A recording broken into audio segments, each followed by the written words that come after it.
Welcome to Poland Daily Business. I'm your host, Benjamin Lee. Some 235,000 work permits were issued last year to foreigners in Poland, with the number expected to be higher this year. The figure is almost twice that of 2016, with 81.7% of permits going to Ukrainians. In Silesia, from January to September this year, the province governor issued 14,800 work permits.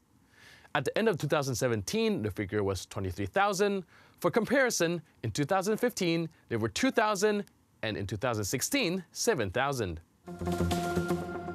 Poland's Sopot Beach has been included on a list of the world's top 50 city beaches compiled by Canadian online travel agency Flight Network.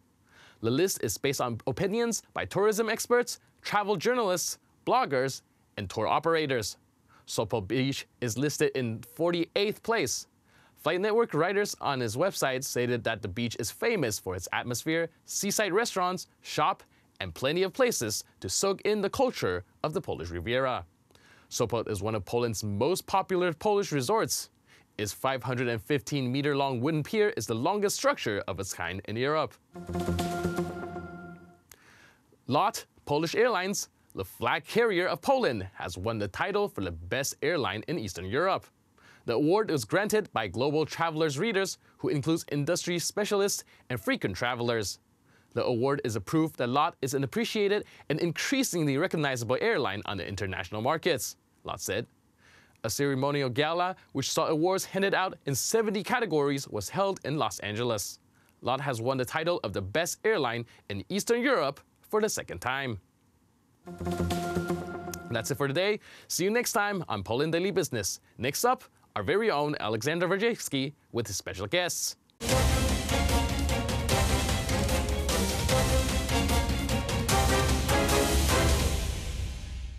Poland Daily Business Edition. Tonight our guest is Matthew Tyrmand, American political analyst. Sir, welcome to the show. Let's start from Brexit. Negotiations are over, and the question to us is, once Britain will leave United Europe, will Poland be missing its 6 billion trade surplus with United Kingdom? Well, I think that's a little bit of a simplistic take. That is what the Eurocrats would like to promote. First off, the deal has not been agreed. It has been accepted by people like Juncker and the Eurocrats in Brussels, because Theresa May, spineless jellyfish that she is, and fake Brexiteer, as many of the Tories are, it's tough to distinguish these days the difference between Tory and Labour of the last 30 years evolution. She acceded to every single Brussels European Union push, whether it's the fishing rights, which is one of the main reasons why so many people turned out for Brexit, because Brits, Scots, fishing their own ancestral waters has been restricted by the EU.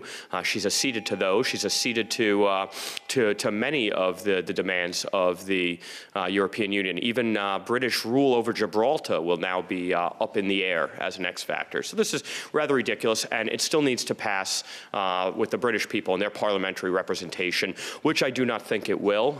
Even Jeremy Corbyn has come out and said that Labour does not like this deal. So I actually think that we're going to see a lot more gyrations, and it will get rejected in British Parliament, and then they'll have to go back to the EU and hopefully change things so that it actually reflects the will of the British people and not the will of the Brussels bureaucracy and technocratic elite.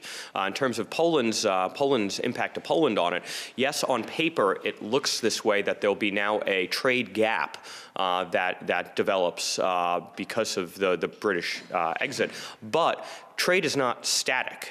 Trade is not single variable. I actually believe that Britain will become a much more potent trading counterparty for European individual sovereigns after they get on their own and create their own trade deals. So I think that there will be many opportunities for Polish-British bilateral trade, knowledge transfer, exchange to flourish in a stronger way over the long term.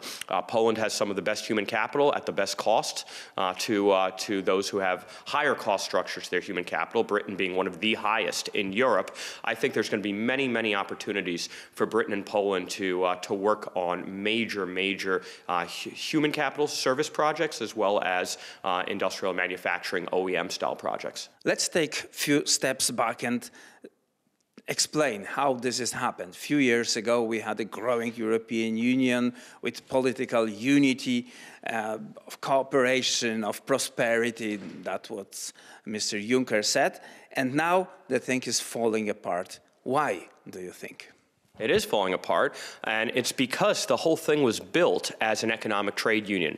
And the one thing the left and right generally agrees on, which is good, is that nations that trade together and people that trade together don't war against one another. So free trade is a very, very positive thing. It allows for the societies to economically flourish, achieve prosperity in working together. The idea that the European Union, as some sort of superstate, was going to solve all the world's problems, especially the problems vis-a-vis their constituent countries, I've always thought was wrong because it was sold under a false pretense. Economic union was supposed to be a free trade zone where you could move people, goods, services, and capital across the continent. Okay, but it became a political harmonization project really centered around French academic idealism, the sort of 50s and 60s French academy that really was the intellectual push for the project, and then the German economic hegemony. The industrial output capital of Europe is Germany, very, very cultural, and very at odds with cultures of countries like Greece, Italy, Spain, Portugal, the Mediterranean economies. And this idea that Germany would be able to coordinate the major economic pushes. If you look at the real intellectual, quote-unquote, minds behind the European Central Bank, it's been a lot of German bankers, people like Schäuble.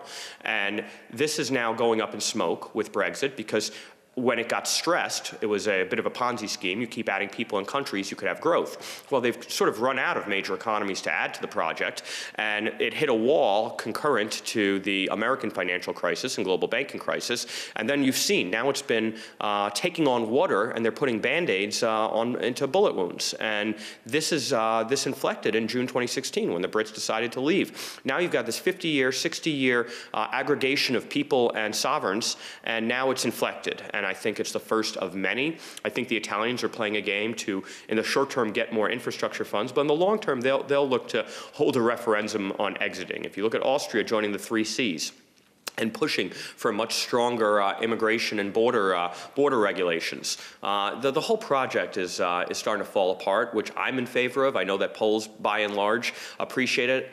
I think that Poland will stand on its own 2 feet much more successfully than every other country in Europe when they do not have the lever of European Union technocracy weighing on their sovereign decision-making. Matthew Thurman, thank you very much. And that was it for tonight's Poland Daily Business.